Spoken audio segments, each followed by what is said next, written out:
Good afternoon, everybody. My name is Cindy Bertram, and I'm providing tech support today to the Ministry of Environment and Climate Change Strategy for the Protocol 6 webinar. Before the webinar begins, I'd just like to go over a few housekeeping items. We have close to 200 persons that are registered for the webinar this afternoon. So the mics and audio of all the participants will be muted during the presentation. While presentation is on, if you do have questions or if you'd like further clarification on anything, there is a question box in the right-hand panel on your computer. If you type your questions in at the end of the presentation, when we get to the Q&A session, we will answer those questions in the order in which they have been received. So without any further ado, I would like to turn the mic over to Valentina. Thank you, Cindy. Good afternoon, everyone. Thank you for attending our webinar. The Land Remediation section of the Ministry of Environment and Climate Change Strategy recently introduced and implemented Stage 13 amendments to the Contaminated Sites Regulation that came into force on February 1, 2021. The scope included changes and updates to a series of protocols. Today's webinar will focus on Protocol 6, which is called Applications with Approved Professional Recommendations and Pre-Approvals. This protocol establishes the ministry's requirements for the reports prepared by approved professionals, and the second part of the protocol speaks to pre-approvals needed to support applications being routed through the Contaminated Sites Approved Professional Society of BC. Both of these areas shall be explained in the slides to come. My name is Valentina Yetskalo, and I would like to begin by acknowledging that I am presenting today from the traditional territory of the Kwangan-speaking peoples, Esquimalt and Songhees, now known as Victoria. I am committed to the important work of meaningful reconciliation, and I attempt to tread lightly on this beautiful land. I will now ask Heather Osachov, the manager sponsor of Protocol 6, to introduce herself. Thank you, Valentina. My name is Heather Osachov, and I'm a manager of risk assessment and remediation in the land remediation section of the ministry. I'm speaking to you today from Chilliwack, and I'd like to acknowledge with respect that I live and raise my family as a grateful visitor to the lands of the Scoquel Nation, Chiactal Nation, and additional Stolo peoples whose relationship with the land continues today. This protocol has two co-leads, Liliana Girardi and Julia Brooke. Today I'll be presenting the webinar. During the question and answer period, I may be joined by Liliana and also Valentina or Danielle Gerbevats, Director of Land Remediation Section. So if it's okay, Valentina, I'll take it away. Next slide, please, Cindy.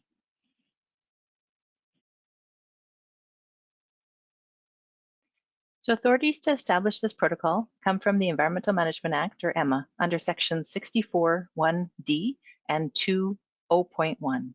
The language in 0.1 is on the right of the slide. A director of waste management may establish protocols summarizing or specifying activities, including the preparation of specified reports or documents that may or must be performed by an approved professional. This webinar today on Protocol 6 will be describing the content and use of Protocol 6 by approved professionals and the ministry. Plus, it's a summary of the changes to the protocol version released February 1st compared to the previous version. And I will touch on the topic of the comments received during the response to comment period, which was open from November 2020 to January 2021. Next slide, please, Cindy. The professional reliance model used to support contaminated sites in BC in the context of Protocol 6 means that approved professionals may make recommendations to the director regarding mainly stages of remediation of non-high-risk sites. Protocol 6 describes the role of approved professionals, and I'll explain who this group is on the next slide.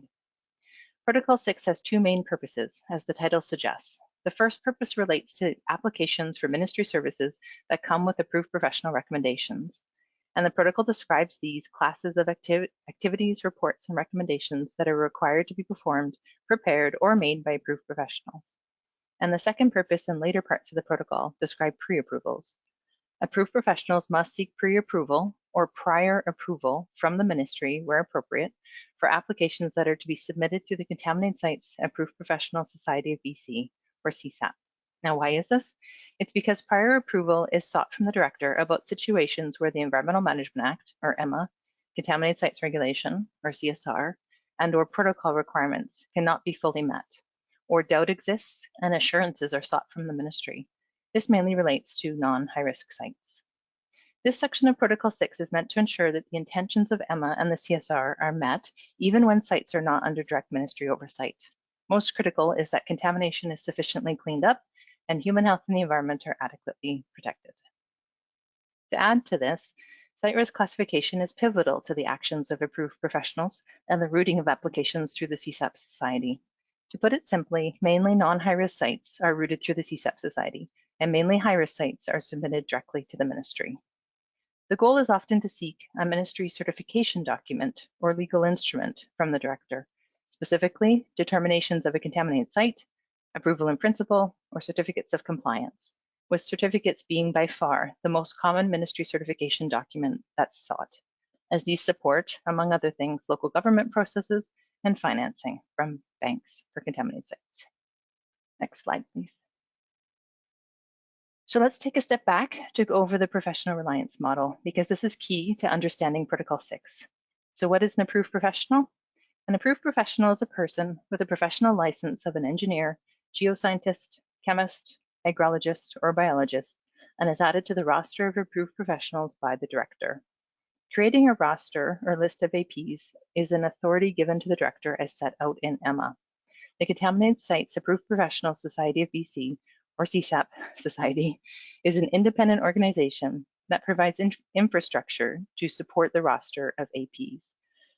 CSAP makes recommendations to the ministry to accredit professionals to review environmental certification applications as approved professionals. Currently, the roster lists approximately 120 approved professionals, or APs. Such APs review the work of qualified professionals and make a recommendation to the director. So who's the director? Well, for the purposes of today, director means a director delegate, a person employed by the government who has been delegated an authority by a director of waste management to make statutory decisions about contaminated sites. One of the most key aspects to this process is the AP recommending that the director considers issuing one or more certification documents for a contaminated site. Note that applications for certification documents are subject to a director's decision. The usage of CSAP Society and approved professionals by the ministry is the professional reliance model mentioned in this webinar today. Next slide, please, Cindy. So I thought I'd walk through how Protocol 6 fits into applications routing to the ministry for directors' decisions. Protocol 6 describes the roles of approved professionals, and while we largely seem to focus on applications for certification documentation, APs have many other roles too. So first, site risk classification plays the largest role in the routing of an application for a ministry service. Approved professionals have roles mainly on non-high-risk sites, but also on some high-risk sites. So site risk classification reports and exposure pathway questionnaires are signed by APs, and there's other report requirements too. This is just a short list here. Details are found in Protocol 12, titled Site Risk Classification, Reclassification, and Reporting, a new version of which came into force on February 1st. So the site investigation or remediation of non-high-risk sites is conducted by qualified professionals, and often this includes the support and experience of APs. Applications for non-high-risk sites are optional to the ministry. It's a completely different scenario, though, for site investigation or remediation of high-risk sites. APs may be involved at high-risk sites, but ministry staff conduct the reviews of applications to the ministry for director's decisions. So in seeking ministry certification, non-high-risk sites may be submitted through the CSAP Society with an AP recommendation to the director. The AP must complete and sign forms such as the summary of site condition and the site risk classification report, and more. For high-risk sites, applications for certification documents are submitted directly to the ministry, and ministry staff review these. Upon remediation completion for a non-high-risk site, which is the bottom left of this table, most often the director requires future submissions with AP recommendations to confirm that site conditions are stable. For high-risk sites, I'd say there's no typical requirement for reports to come with AP recommendations. They can come, but high-risk sites are often highly site-specific, and the director decides how, when, and what is to come into the ministry in the future. So this is the general flow of applications to the ministry for director's decisions to highlight the AP involvement and the ministry processes. There's variability in each one of these areas, and this is only here to highlight for purposes in the webinar the flow of applications. The requirements are listed in the relevant protocols and sections of the CSR and EMMA. Next slide, please, Cindy. So now that the background's been covered, I'd like to walk through the content of Protocol 6. The protocol has 6 sections. Section 1 covers definitions. Section 2 is an introduction with the authorities and purposes of the protocol. Section 3 is key information regarding requirements, and I'm going to go into depth on this on the next slides. Section 4 describes seeking a pre-approval from the director. Section 5 indicates other director's decisions that may be required to support approved professional recommendations. And Section 6 has 2 descriptions of the 2 types of approved professionals, risk-based and numerical APs, as per Protocol 6. So let's start with the details in Section 3, and then throughout the webinar, I'll add info about the other sections in relation to changes and comments later on as well. So next slide, please. So Section 3.1 has critical information to the function of approved professionals and the route of applications. The recommendation of an approved professional in this section means a recommendation by an AP that an application be considered by the director for a certificate of compliance, approval in principle, or determination of contaminated site. Table 1 of Protocol 6 indicates which classes of sites may be submitted through the CSEP Society and which ones must be accompanied by the recommendation of an AP if that occurs. For determinations of a contaminated site, either negative or positive determinations, either non-high risk or high risk sites can be submitted. For approvals in principle, where it's a condition that remediation must be completed within 5 years, only non-high risk sites can be supported by AP recommendations and submitted through the CSEP Society process. For certificates of compliance, only non-high risk sites can be supported by AP recommendations and submitted through the CSEP Society process. So note Protocol 6 provides authority to the director to require that any application for a non-high-risk site comes directly to the ministry for review and consideration. And this is for specific circumstances only usually, and it's indicated in a letter to the responsible person from the director. Next slide, please. So more critical information from Section 3.1. Paraphrased here. A responsible person is responsible for the delineation and remediation of the entire area of contamination. This comes from the Environmental Management Act and Contaminated Sites Regulation, and Protocol 6 has the requirement that a pre-approval must be submitted for sites supported by the recommendation of an AP for a certification document where these requirements cannot be met. A person who is not a responsible person need only delineate and remediate the entire area of contamination on the affected parcel or the part of the site. Protocol 6 requires that a pre-approval be submitted for part sites supported by the recommendation of an AP for a certification document. Next slide, please. More on 3.1, it really is a key section. Within 30 days from a director issuing the preliminary determination of a contaminated site, an AP must submit the final determination package to the CSEP Society. It can be earlier than 60 days, such as when the comment period concludes, a period of which is not less than 30 days as per the CSR. This is not a change from the ministry requirement and position previously, and this supports the director's authorities. The director may require an application for a non-high-risk site be reviewed by the ministry, as I mentioned on the previous slide, and conversely, a pre-approval is not required if, a pre-approval is required if a high-risk site is requested to be submitted through CSEP with an AP recommendation. More on pre-approvals to come. Next slide, please. As I noted on the general flow of applications slide previously, there are many functions of approved professionals, and Section 3.2 of Protocol 6 describes these activities and actions. To add further, there are 2 main parts. Part 1 is about AP recommendations of site monitoring reports and statements of satisfactory performance. This describes reports and statements required to be submitted to the ministry as a condition of a certification document, such as a certificate of compliance. The second part is considered a list of additional recommendations, reports, and opinions that APs can provide. It's much longer than what's here on the slide, but can include the discovery of new conditions on a site, supportive performance verification plans, descriptions of remedial activities, and more. Noted in this section, 3.2, is that the summary of site condition must be prepared and signed, which is as per the CSR section 7.1 and required in some protocols, and specifically summary of site condition, the SOSC, is contained in Protocol 17, which is titled Site Remediation Forms and was released February 1st. Next slide, please. So Section 4 also has a key amount of information. It describes seeking pre-approval from the director. Pre-approval is defined in this Protocol 6, and it relates to prior approval in the sequence of events for submissions to the CSEP Society that include AP recommendations. The reason for this is that direct-to-ministry applications can contain deviations from requirements that will be reviewed in full by the ministry.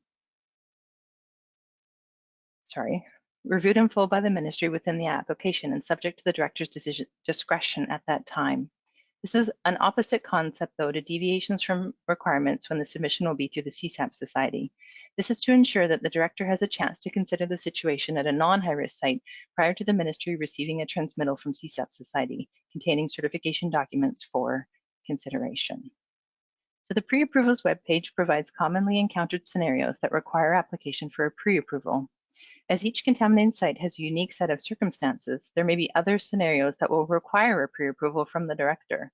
The webpage lists examples, and more on this to come. I'll show screenshots of the webpage and clarify the purposes of P6 and the webpage.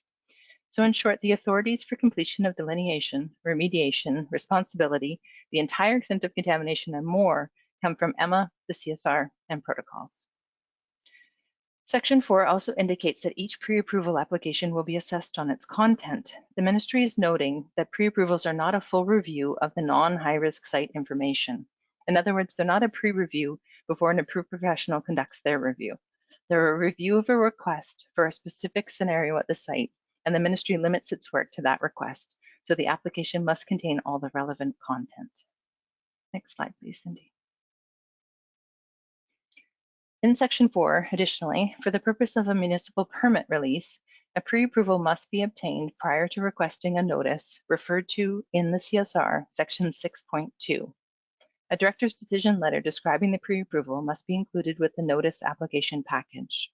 Questions about site identification process or processes and the CSR Stage 13 amendments should be submitted to the email address on the screen there, siteid@gov.bc.ca.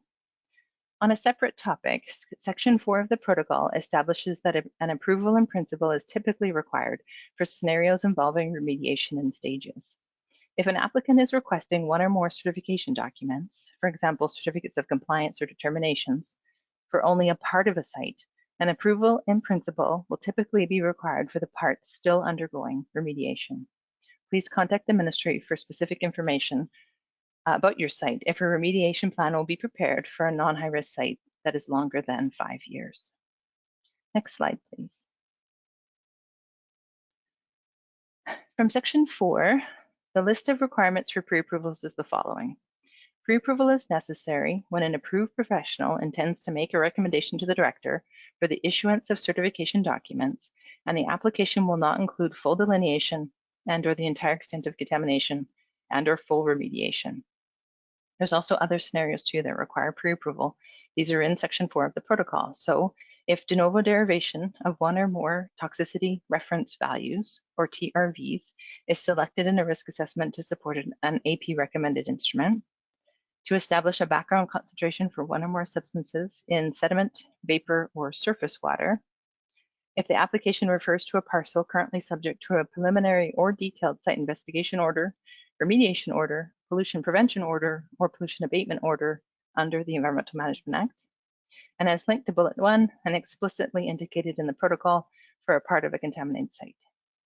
Next slide. So the documentation for pre-approvals is described in Section 4.2. Applications contain finely focused information. They are a standalone document of all relevant information, indicating that all reasonable efforts have been made to meet requirements, including significant attempts to delineate and/or remediate the entire extent of contamination. Pre-approval applications contain all relevant figures, tables, and data, and applications have a clear presentation of a full and detailed rationale for seeking pre-approval. When required, applications contain the records of communication with affected parcel owners and information about the human health and environmental risks associated with incomplete investigation or remediation. And they also must include the P6, Protocol 6 pre-approval form. Note, a new version is available and was released February 1st. Next slide, please.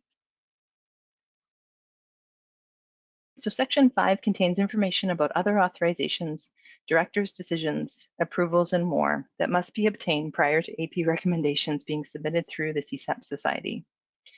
The EMMA, CSR, and protocols, other than Protocol 6, contain the requirements, and Protocol 6 is indicating the actions by approved professionals. In Section 6, the qualification of APs and what recommendations can be made are listed. Numerical APs can recommend certification documents based on numerical standards or screening level risk assessment risk-based standards. And risk-based APs can recommend certification documents based on screening level or detailed risk assessment risk-based standards. Next slide, please. So on the next few slides, we'll cover some of the changes to the protocol in the version released February 1st, 2021, which was version number 11. So a definition section has been added since procedure 8 will be eliminated over time. Definitions were incorporated into the protocols, all the protocols released February 1st. And the 6 new definitions or defined terms relevant to Protocol 6 were included. And these are affected parcel, source site, part site or part of site, pre-approval, risk-based standards AP, and numerical standards AP. The protocol now includes clear legal authorities, purposes, and requirements, and it explains how the protocol and related processes work. The goal was to clarify requirements by using streamlined descriptions, language, and structure. Content from Draft Administrative Guidance 15 has been moved into Protocol 6 and onto the pre-approvals webpage. Draft AG 15 does not exist any longer. Next slide, please, Cindy. So with the updates to version 11, the requirement to delineate and remediate the entire extent of contamination has not changed because that comes from EMMA and the CSR, with Protocol 6 requiring the following. Pre-approval is necessary when an approved professional intends to make a recommendation to the director. Have we lost your audio? I'm here. I'm good. Is anybody else able to hear Heather? Yes, I can. Yes, I can. I'm not receiving any audio here at all. I can hear Rachel. Heather, do you want to try turning your camera off and on and see if we can hear you? Hi there, Cindy. Can you hear me? Kelly, Valentina, can you hear me? I can hear Heather. So can I. Yeah, I can too. Yeah, Heather, you're coming through clear. Well, I'll just type in the chat here to Cindy and let her know you guys are all okay. Based on the comments, everybody else can hear you too, so it must be seeing this problem. Cindy? Well, let's try, I'll finish up this slide. I'll ask Cindy for next slide and we'll see if it works. She might have had a crash or something.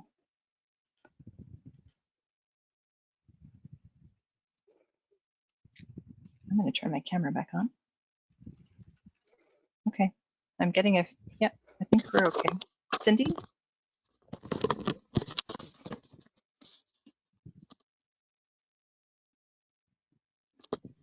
Okay. Sorry, I'm probably chatting to the entire audience. Sorry about that, everyone. Well, let me do this slide again. I'm a little lost, but so with the updates to version 11, the requirement to delineate and remediate the entire extent of contamination has not changed because that comes from EMMA and the CSR, with Protocol 6 requiring that pre-approval is necessary when an approved professional intends to make a recommendation to the director for the issuance of a determination, approval in principle, or certificate of compliance, and the application will not include the entire extent of contamination. So the requirements are in Protocol 6 regarding these pre-approvals. And the requirement to obtain a pre-approval for a part of a site has not changed. What did change is that an approval in principle may be the most appropriate instrument for some sites. For example, when remediation is continuing on a part while other parts are completed and seeking certificates of compliance. So we're on the summary of major changes slide, which I think you guys can all see. So here's a summary of major changes. The process and terminology being used is pre-approval, as in prior approval.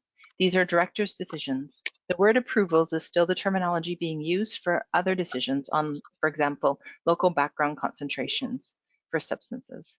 These are submitted to the ministry.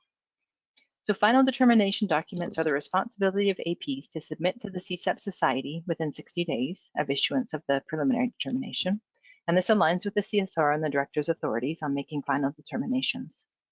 Approvals in principle are a tool and might be the best tool available for non-high-risk sites where part of the site is eligible for certificate of compliance, but other parts of the site are still undergoing remediation. Draft Admin Guidance 15 has been removed. Content has been finalized in Protocol 6 and on the pre-approvals webpage. This is similar to the process used for many other former guidance documents. Requirements are contained in the protocols, and expectations, instructions, or supporting information is contained on the web pages. The content of Draft Admin Guidance 15 was never finalized or approved, and with the release of Protocol 6, version 11, the ministry has established its position on what is required when EMA, the CSR, and protocols may not be fully met at non-high-risk sites. This includes the requirement for pre-approval when delineation and remediation are not completed in full. And two of the scenarios enforced today include area-wide and flow-through sites, rationale for which is reviewed by the ministry and subject to a director's decision. So next slide, please. Thank you, Valentina. So this slide pulls together everything to be clear about pre-approval types needed prior to AP recommended certification documents being submitted through the CSEP Society. So again, these requirements come from EMA, the CSR, and Protocol 6. But as the last point indicates, if the site cannot meet requirements in Protocol 6, a pre-approval is needed. So these are the main requirements on the left, and the scenarios or types that relate can be varied and are somewhat presented on the right. They're not an exhaustive list. They're just examples of types. The ministry has received over 20 types of pre-approvals in recent years, and the protocol does not list all the possibilities, as that was what the web page was created for, to show examples of pre-approval scenarios, types, concepts, areas, and more. And the pre-approvals web page provides the context to the protocol's requirements. Next slide, please.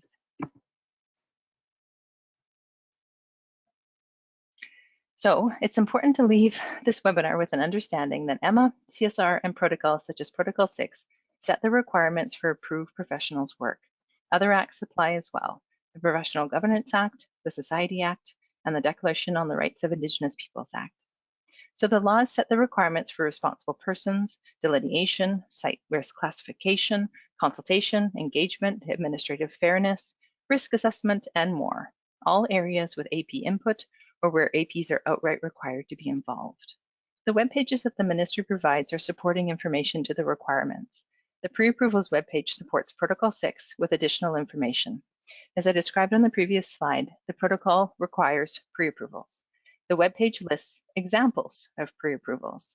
It clearly indicates that the list is not exhaustive and provided as a guide. There are many types of pre-approvals, and if you're unsure if your site requires a pre-approval, please contact the ministry. Next slide, please. With the updates to version 11, the requirement to delineate and remediate the entire extent of contamination has not changed, because that comes from EMA and the CSR, with Protocol 6 requiring the following. Pre-approval is necessary when an approved professional intends to make a recommendation to the director for the issuance of a determination, approval in principle, or certificate of compliance, and the application will not include the entire extent of contamination. While the requirement comes from Protocol 6, I thought these two definitions were important to highlight. They've not changed from what existed prior to February 1st and what exists today.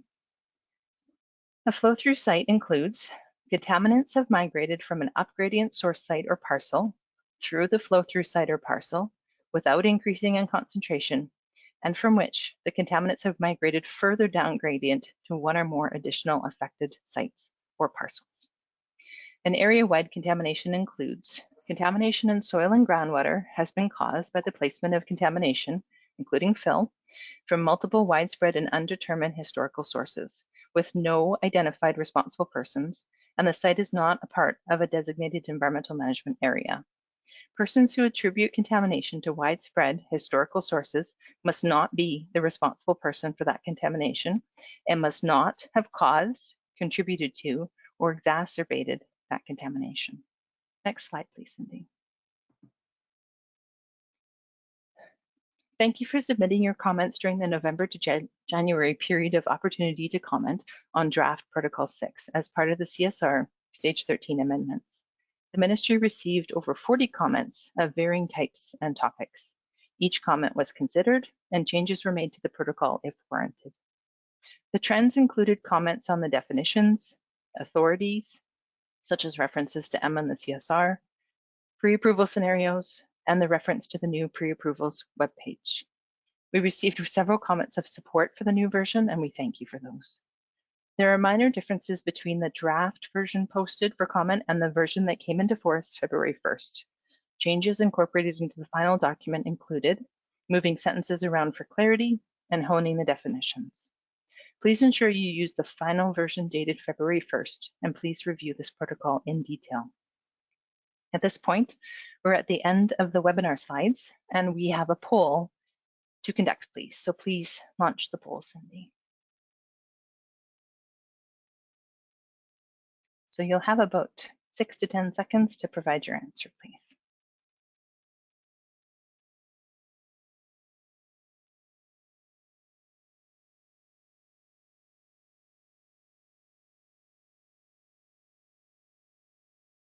Just over the halfway point when people responding.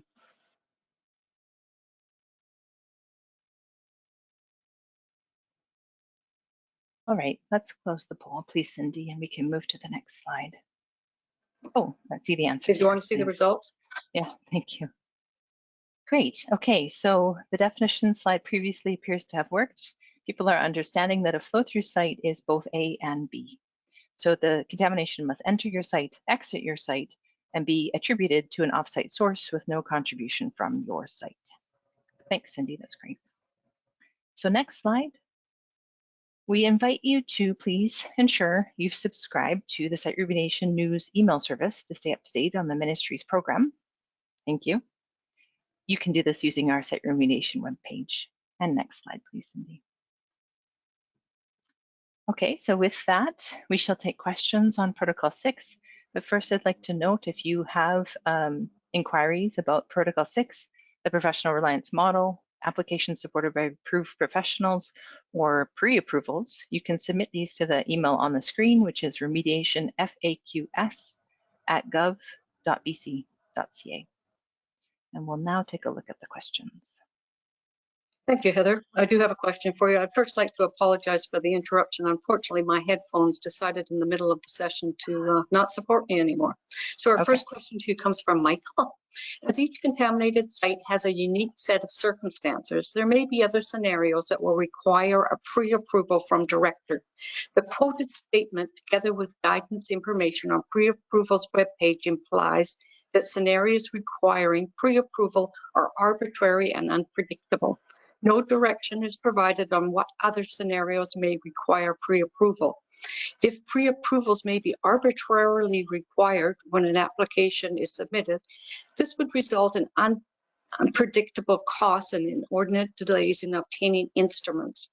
While the director can always require an application submitted through the CSAP Society to be reviewed directly by the Ministry of Environment, please confirm that additional pre-approvals will not be required when an instrument application is received for scenarios not listed on the pre-approvals webpage.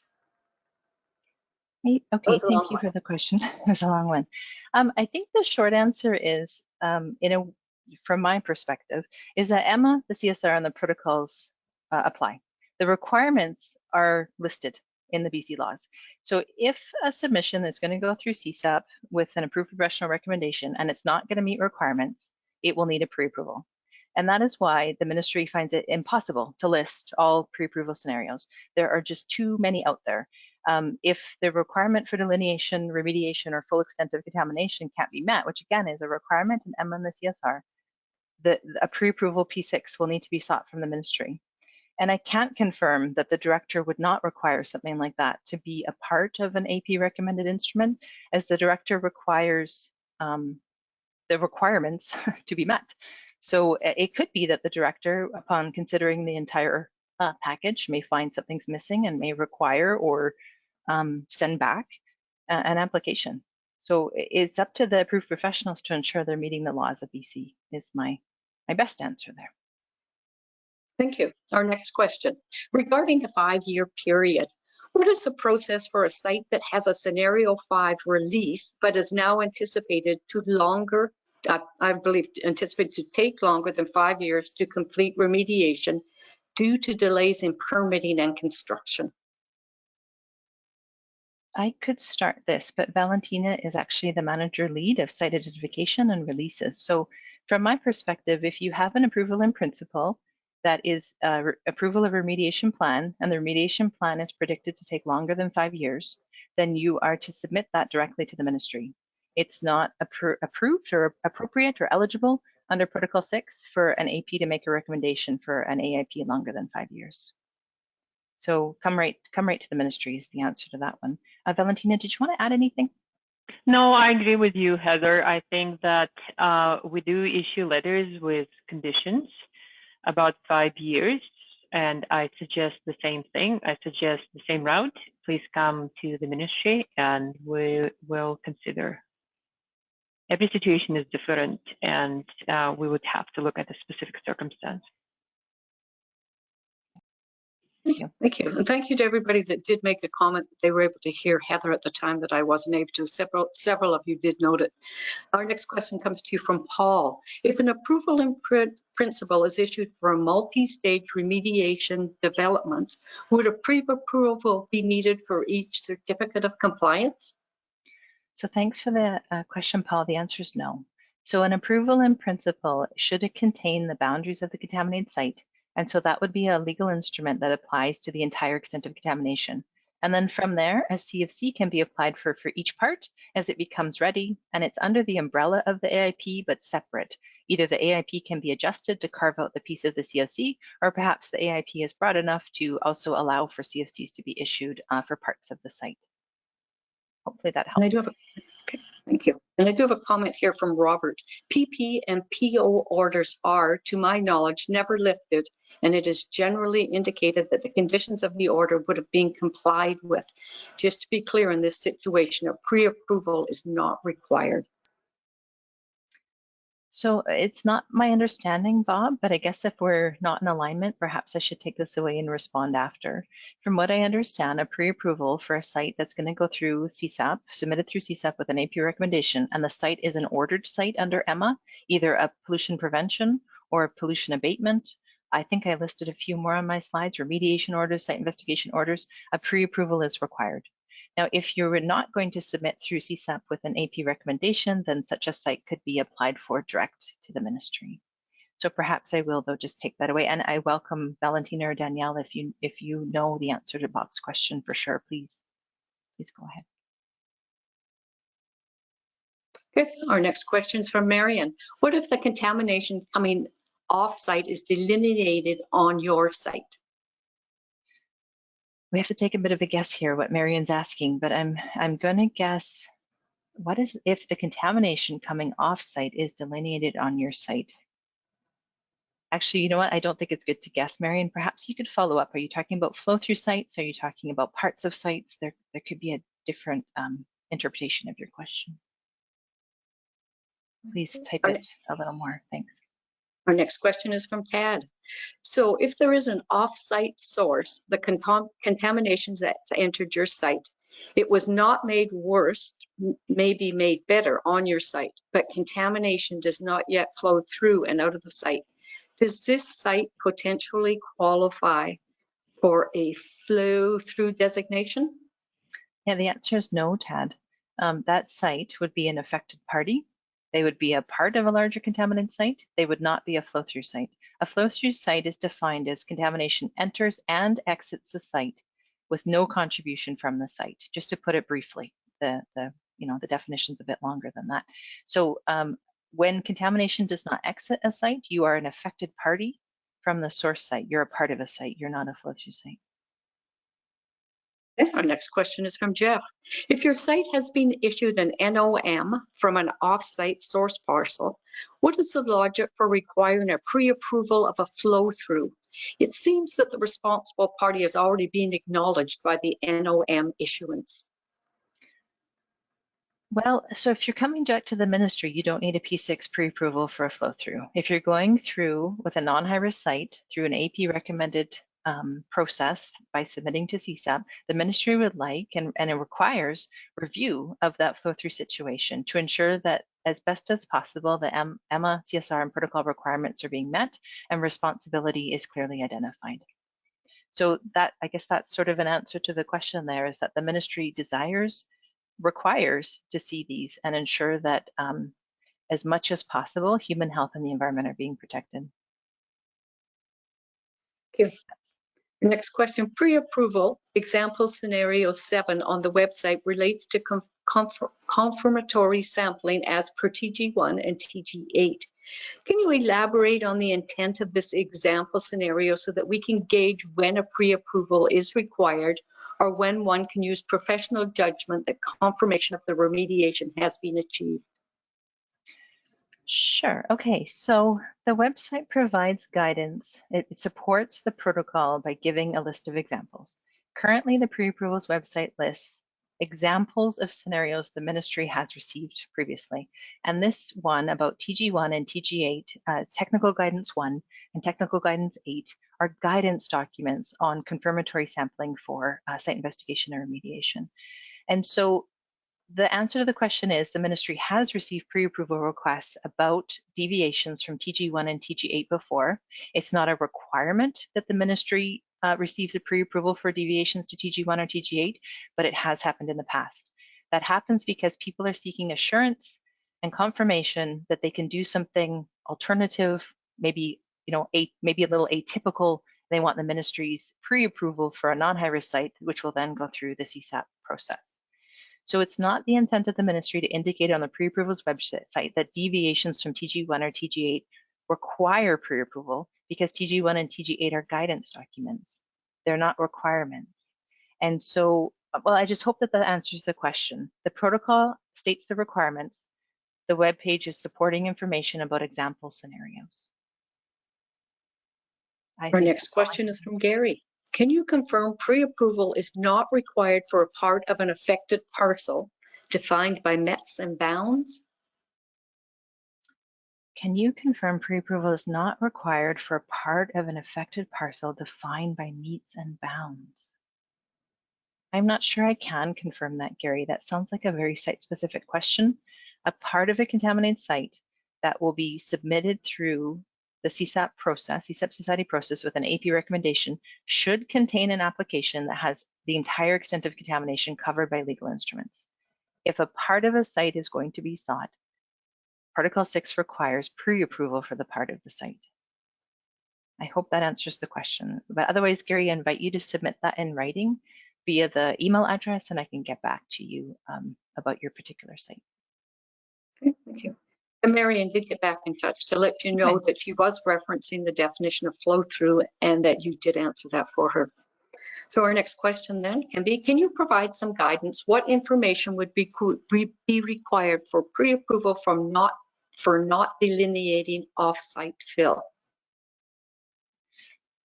Well, it's partly, the guidance would actually be the requirements that are in the protocol.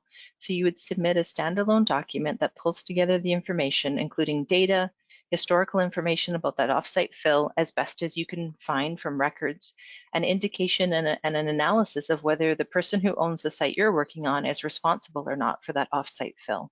And I'm not sure about offsite fill if that's the right word, because it should be on-site fill for you to have to delineate and remediate the entire extent. I think what Laura might be saying is that she's encountered offsite fill and she's not sure what to do. It's a pulled together argument, Laura, that clearly lays out who's responsible, what the contaminants are, if the contaminants relate to your site or not. If they're completely separate, what does that mean? If they're similar, what does that mean? If the depths, there's just so many things that are required to prove that that's not the responsible person's contamination. I hope that's sufficient, but please do submit an inquiry if you need more info. Okay, our next question is from Sue. If we have a site with area-wide contamination, but not ready to apply for an approval in principle or a certificate of compliance. I'm sorry, I've gone brain dead on what a COC is.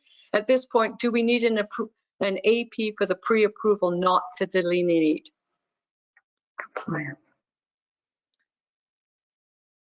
Well, Sue, if you're going to be pursuing through the CSAP process an AP recommended ministry certification document, then the AP prepares and submits the pre-approval. If you're coming direct to the ministry, there's no requirement to get a P6 pre-approval, because P6 pre-approvals are for the AP process. So if you're not yet ready to apply for the AIP or CFC, the certification documents, it doesn't sound like to me you have to submit with an AP to not delineate, but it does have to be I believe it all has to be completed by the time you're done your detailed site investigation. And then it's the root of the application that determines if you're going to need a pre-approval or not. I hope that helps. Our next question is from Tracy. If a pre-approval required not to delineate well-known and well-documented area-wide contamination from fill, such as False Creek Flats? It is required. Now, I will defer to Liliana here a bit.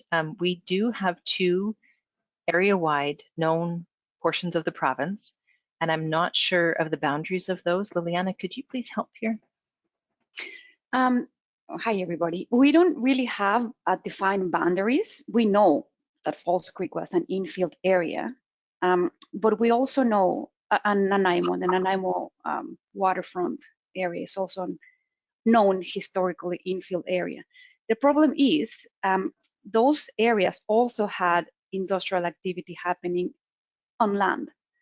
So we cannot assume that every site there was historically infill from an unknown source, because your site might be the source of the fill. So we do not have defined boundaries, and we required pre-approvals for all those areas. Great, thanks, Liliana. Thank So you. the answer is yes, Tracy. A pre-approval is required. Okay, our next question is from Ben. If my site and affected parcel, an example being contamination from off-site source site entered my site but didn't exist on my site, how am I going to obtain a certificate of compliance for the affected parcel when the source site is not getting a certificate of compliance at the same time of my work for the affected parcel? This is why the pre-approval situation exists. So you're an affected party. The contamination is not exiting your site, so you're not a flow-through site, but you are a part of a site.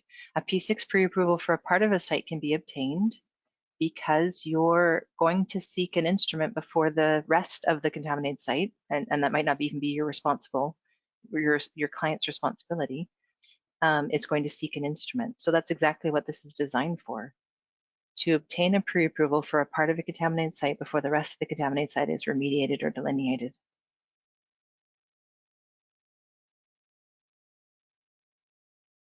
Okay. We did receive another question from Jeff with regards to wide area fill impacts. I believe that you did answer that one though previously.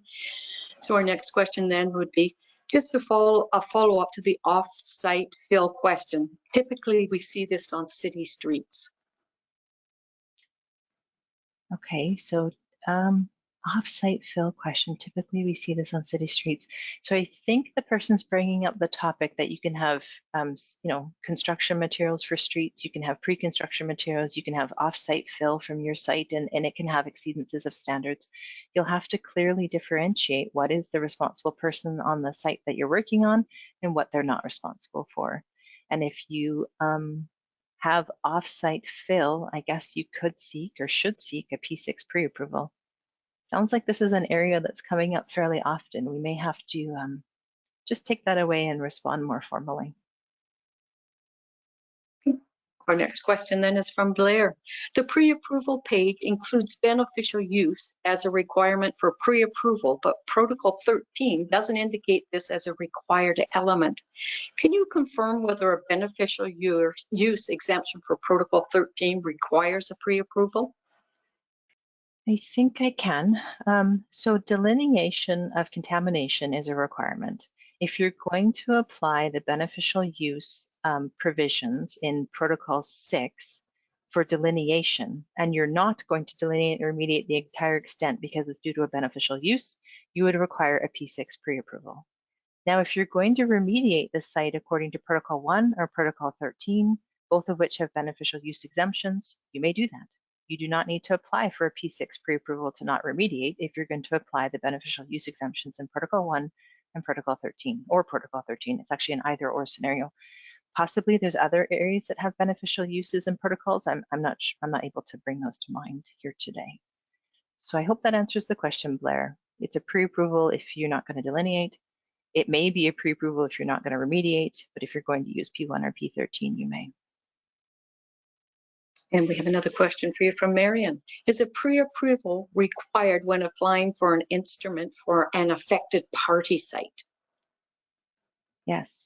So I think we've gone over this one a few times. So sorry, let's just, I think I'm saying this fairly clear. I hope everyone's understanding. A part of a site requires a pre-approval. Protocol 6 is explicit. I'm not sure what else I can add. If I'm not getting it, please, Liliana, Valentina, Danielle, jump in here. I think it's clear. Our next question then. The pre-approval website lists the TG1, TG8 scenario as an example requiring a Protocol 6 pre-approval. Perhaps this example should be in another list of scenarios for which a Protocol 6 pre-approval has been obtained for increased certainty, but not strictly required by EMA. That is very true. So thank you for the comment. A P6 is not strictly required when you deviate from TG1 or TG8 because TG1 and TG8 are guidance. The protocol requires, though, if you're not going to complete delineation or remediation for the entire extent, you must seek pre-approval. So, so thank you. I think that's an area for clarity for all of us. And a question for you from Paul. How long in advance of a certificate of compliance application should we submit a pre-approval application? That's a really great question, Paul. I mean, the ministry is working on being able to provide specific information. At this time, I can't provide something that is exact. In general, for the last few months, we've been communicating that an application, any application, on average, the ministry's turnaround time is about 4 months. That can range from 1 month to 18 months. So let's just say, Paul, well in advance of an application for a CUC, you should be submitting the pre-approval application at least 6 months, maybe more. I'm not actually sure. We're doing our best to tighten that up. The next question was from Chelsea, which I believe you have covered. It had to do with turnaround time again. Yeah, I'll just down add to a to the concept, if I could, Cindy. Just please, if qualified professionals, approved professionals, support the ministry in that the ministry requires time to process the applications that are submitted. So months is reasonable. So just help us out with including that in your business planning, please. Thanks, Cindy. Go ahead. Okay, our next question from Kara. Can you confirm that a pre-approval is not required for an affected property versus a flow-through site?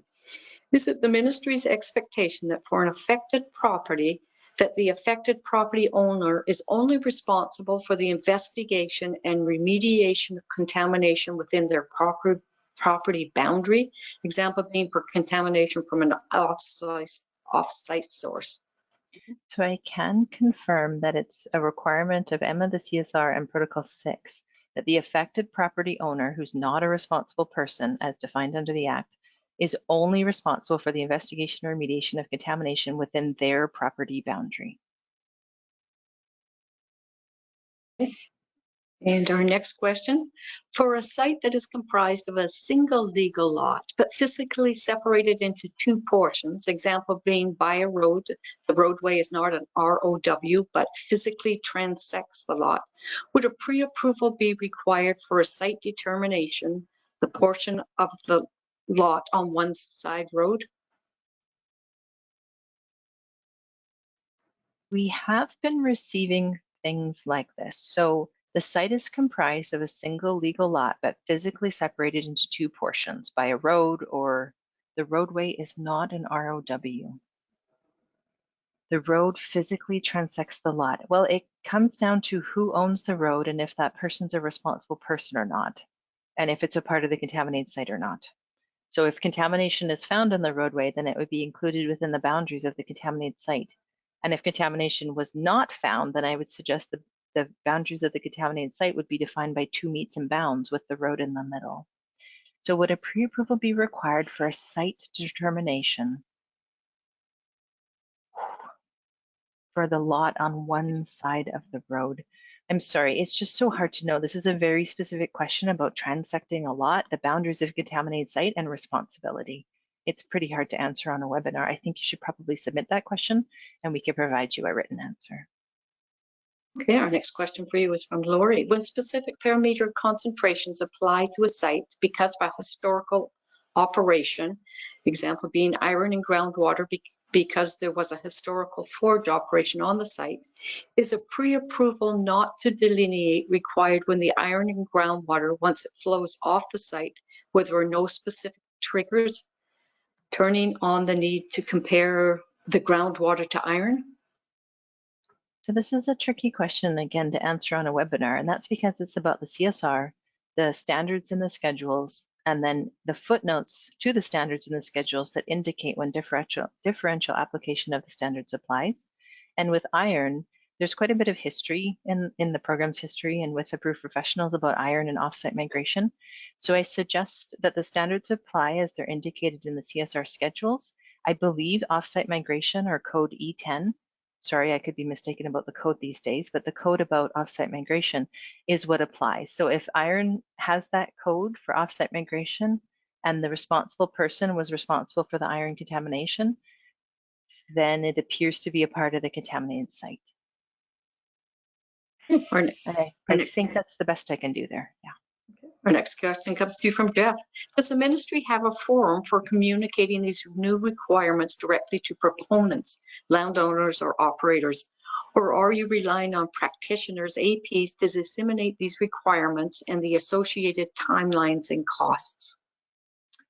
So the ministry does communicate out in forums like webinars, but also presentations to various sectors. It could be, as this person mentions, it could be proponents, it could be industry, it could be rights holders, it could be interested parties, it could be stakeholders, and it could be approved professionals and CSAPs. So this webinar is one of those ways that we are hoping we're contacting a wide variety of people who are interested, and this protocol is a requirement of. And also the answer would be yes, we do require our practitioners, our qualified professionals and approved professionals to assist the ministry in disseminating these requirements. That is a part of the delivery partnership that the ministry has with the Contaminated Sites Approved Professional Society BC and approved professionals, and then many qualified professionals as well. So I would suggest the answer is both. We're doing our best to get the word out on the CSR Stage 13 amendments and this protocol series of webinars, and there's an expectation that others assist the ministry as well. I'd love if Danielle or Valentina wanted to assist as well, because that's a broad question. Hi, Heather. I thought you gave a really good answer. This is Danielle Gerbevats, by the way.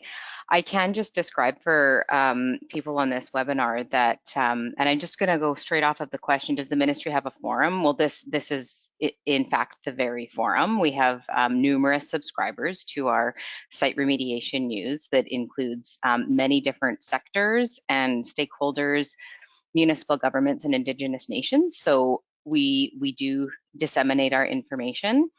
As far as practitioners communicating to their own clients, I would guess or anticipate that practitioners would communicate the same requirements and timelines and costs that the ministry does. There's sort of an added value on the work that practitioners are doing, where they pick up where the regulator, where we end.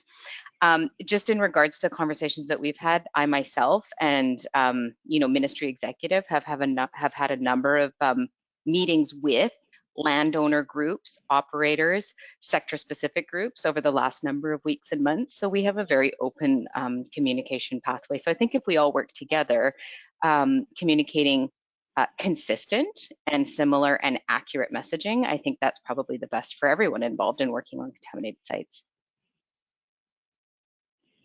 Thanks, Danielle. Our next question is from Travis regarding part of site. If my site has a certificate of compliance to commercial use, but a client wants to develop a portion of the site to residential. Do I need a pre-approval before applying for the RL instrument for that portion?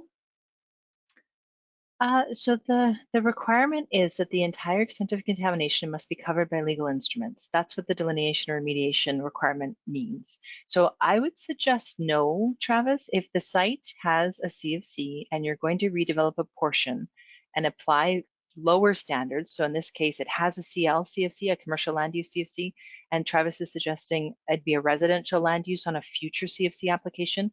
I would just say it's a new CFC application to residential for that portion, but I don't believe it needs a pre-approval. There's no indication in the requirements that it would. The entire extent has been remediated and delineated already with the prior CFC. Liliana, did you want to add anything though? Have I said that right? No, that is absolutely correct. You just need to make sure that your new portion of the site meets the standards that you're applying a certificate for. And the CSRM protocol requirements of the day. That's the other thing we could add to that, just to give complete clarity. So thanks. I think we're good, Cindy. We can go to the next one. Thanks, Liliana. Okay, our next question is from Tony. Why was no grandfather period allowed for instrument submissions that were nearing completion before February 1st, but are now delayed due to the need for a pre-approval due to scenarios that are newly identified in the modified guidance? So a grandfathering period doesn't work when you have a regulation coming into effect. So the OIC, Order in Council, was signed in June of 2020, and there is a 6-month transition period planned for in that OIC. The coming into force date was February 1st. Now the protocols were revised to align with the site identification changes that were identified in the OIC in last June. So the protocols were revamped, they were revised, they were updated, they had information incorporated into them, and they were posted as draft. So that was the notice to everyone that the protocols were going to be changing. And so the protocols came into force February 1st, along with the site ID changes. They're fully enforced now. They contain the requirements that actually were the same requirements before. So it was a requirement previously, if you weren't going to delineate or remediate the entire extent, that you sought pre-approval. That is found in EMMA and the CSR and Protocol 6. So I don't think there's much more that I can add to that. Valentina or Danielle could add though.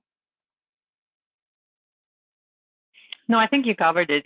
A grandfathering period is not appropriate in all circumstances, and we did communicate the change, and the OIC was approved by Cabinet in June, so we gave as much warning as we could. Danielle? I don't think I have anything to add. I would just maybe just adjust the wording. It's not that there is anything that is now delayed. It just means that there needs to be additional regulatory review time accommodated into project planning, as is with any significant legislative and regulatory amendment like the one we have that happened in February 1st. I think that that should have been anticipated for all projects that were underway. This is a far more significant change than any other previous stage amendment to CSR, because this was bringing a legislative change into force. Okay. Moving on to our next question from James. Does the Ministry of Environment have a forum to share the Q&A online for all questions that have been asked or have been requested, that the stakeholder follow-up question to ensure all stakeholders understand the expectations? Information is power, and we need as much as possible. Hi, I might just jump in here. It's Danielle. We have, we're still working through the appropriate format at which we'll be sharing the webinars and how we might be tying up the Q&A portion. While I absolutely agree with you that information is power, it's very important that it's the right information. And there's a clear distinction between general information, confirmation of legislative and regulatory requirements in addition to protocol requirements, and then any type of site-specific scenario that cannot be applied across the whole spectrum. So those are the elements that we're working through right now and seeking, proposing a structure so that we can get the best and most useful information to the broader group. And then of course, we always have availability through our inquiry process for any site-specific question. And as Heather has done such a magnificent job of trying to provide an answer for people today, but as you can see, there's just so many questions that really require that one-to-one communication on site-specific conditions. Thanks, Danielle. I will say we have one more question, so please type in any last-minute questions. We'll go for another 5 minutes or so, and then we'll be wrapping up the webinar. Please. Our next question is from Andrew. It's long. Although AG 15 was in draft, it was widely applied by practitioners, APs, and the Ministry of Environment for many years, particularly the area-wide contamination and flow-through scenarios that did not require pre-approval. The need to now obtain a pre-approval for these scenarios was not communicated to us prior to February 1. So how can we incorporate these timelines into our clients' business planning if we are not advised of changes like this? Oops, I'm having trouble following this one through. It's such a long question. The need to now obtain a pre-approval for these, and it was okay. Oh, I'm sorry, that was the end of the question. Sorry. Okay. Oh, it repeats itself. I think that's why. I think it's a duplicate, maybe. Okay. So AG 15 was draft, as this inquiring person mentions. It was never finalized, never reviewed, never approved. The requirement to meet M on the CSR, though, has been the requirement for all time. And Protocol 6 required that applications that were going to have AP recommendations that went through CSAP to have the entire extent delineated, remediated, and or be covered by legal instruments. So it's a bit tough to answer this one. I'm not sure what else to say. It's the requirement today that area-wide and flow-through are covered or applied for with pre-approvals. No, hi, Heather. The only thing I can add to what Heather said is, if you're in a tight timeline, submit your pre-approval as soon as you can, as soon as possible. Yeah, that's a great one, Liliana. So the ministry is expecting that the Protocol 6 pre-approvals be submitted on a, in a timely fashion, if that's what you need, and that is what you need according to the requirements enforced today. I think Danielle or Valentina, I heard someone there.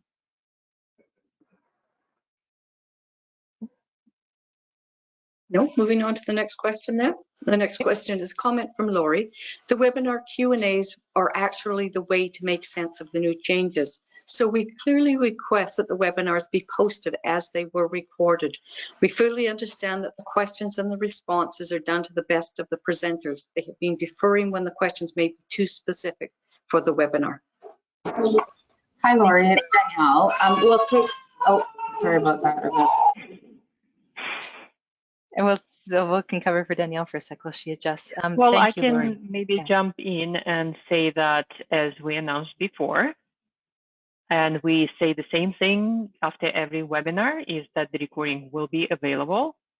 So I think we clearly heard the participants, and we are posting the presentations as we are posting comments and our responses to them.